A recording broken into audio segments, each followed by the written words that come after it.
Saudara yang terkasih dalam Tuhan Yesus Kristus, ada satu ungkapan pujian yang diberikan kepada satu jemaat, yaitu jemaat Tesalonika, yang dikatakan bahwa mereka dengan sukacita menerima firman Tuhan dan merenungkannya, mempelajarinya.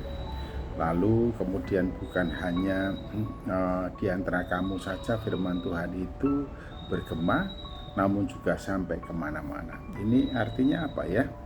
Di antara orang-orang atau jemaat di Tesalonika, firman Tuhan itu menjadi bagian yang tak terpisahkan. Satu sama lain hidup dan perilakunya dikuasai, dipimpin oleh firman Tuhan.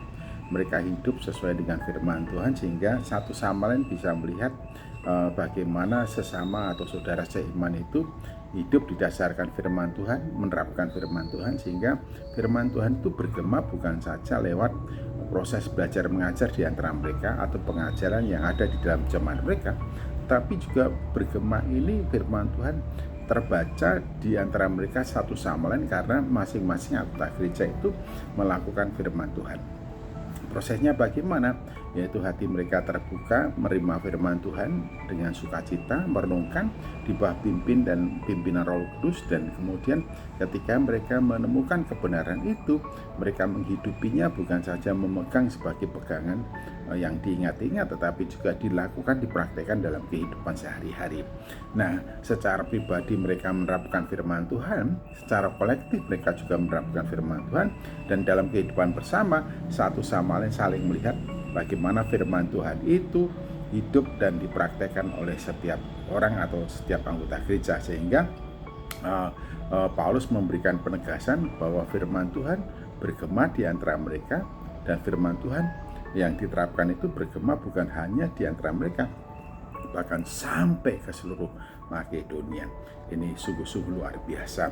Ini artinya di dalam hidup jemaat yang didasarkan atas firman Tuhan, maka jemaat itu bukan hanya menjadi saksi satu sama lain atau saling meneguhkan dan menguatkan satu sama lain bagaimana nikmat hidup didasarkan firman Tuhan, namun kehidupan mereka yang didasarkan kepada firman Tuhan, kehidupan bersama mereka yang dibangunkan didasarkan atas kebenaran firman Tuhan, itu menjadi contoh teladan, panutan bagi jemaat-jemaat yang lainnya, meluas bukan saja di Makedonia tapi sampai kemana-mana. Sampai akhirnya Paulus mengatakan tentang hal itu, aku tidak perlu cerita lagi, sebab kenyataannya memang orang lain mendengar bagaimana hidup mereka, orang lain melihat bagaimana hidup mereka, dan orang lain melihat bukti dari kehidupan jemaat di Tesalonika.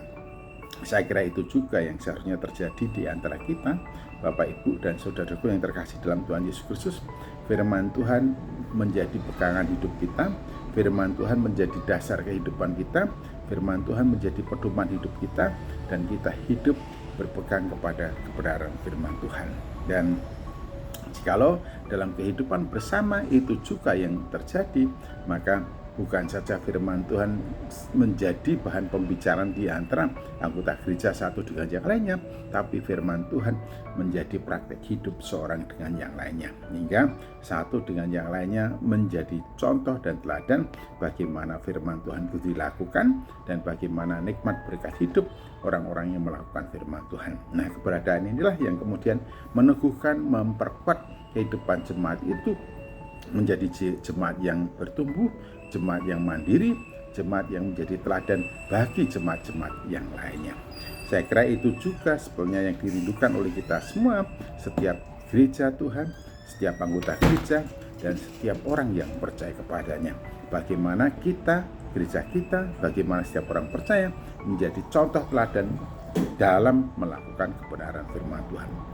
Nah, ingatlah, jikalau setiap orang percaya hidup melakukan firman Tuhan, jikalau gerejanya hidup sesuai dengan kebenaran firman Tuhan, maka berkat-berkat itu pasti akan dirasakan. Kunci pertumbuhan dan perkembangan gereja bukan terletak pada kaya atau miskinnya anggota gereja, tapi terletak pada ketaatan setiap anggota gereja dalam melakukan firman Tuhan. Sebab dijelaskan dan ditegaskan bahwa iman tumbuh berkembang oleh dan melalui firman Tuhan. Dan juga digambarkan kalau kita merenungkan firman Tuhan siang dan malam, kita ini seperti pohon yang ditanam di tepi aliran air. Jelas jaminan tumbuh kembang dan berbuahnya. Tuhan Yesus Kristus memberkati.